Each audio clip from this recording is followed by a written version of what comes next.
பாருங்க நியூ இயருக்கு சாப்பாடு செஞ்சு வச்சோம். அதை வந்து கொஞ்சம் கொஞ்சமாக இவர் வந்து சாப்பிட்றாரு பாருங்க. எங்கள் வீட்டில் இவர் காக்காவுக்கு சாதம் வச்சோம். அந்த சாதத்தை வந்து எடுத்து சாப்பிட்டுட்டு இருக்காரு பாருங்க. உறவுகளே பாருங்க. பொறுமையாக நான் உக்காந்தா கூட பறந்து போக மாட்டேங்கிறாங்க. அவ்வளோ ஒரு இதுவாக அப்படியே லைனாக வந்து எங்கேயோ இருந்தது அப்படியே வராரு. அப்படியே மின்னல் வேகத்தில் வந்து இந்த சாதத்தை சாப்பிட்டுட்டு இருக்காங்க பாருங்கள். ரசித்து சாப்பிட்றாங்க பாருங்கள். எல்லார் வீட்லேயும் வந்து நாய் இருக்கும், டாகுலாம் இருக்கும். எங்கள் வீட்டில் இந்த வந்து காகம்தான் வந்து சாப்பிட்டுது பாருங்க. எங்கள் வீட்லேயும் டாக் இருந்தது.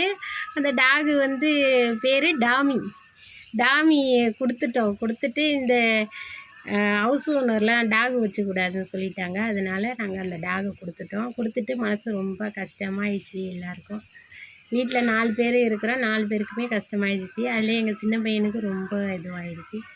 அதிலேருந்து வந்து இந்த காகத்துக்கு சாதம் வைக்கிறோம். வந்து அது வந்து சாப்பிட்டுட்டு போகுது பாருங்கள் உறவுகளே. அதை உங்கள்கிட்ட சொல்லணுன்ட்டு எடுத்து ஒரு இதுவாக போடுறேன் நான்.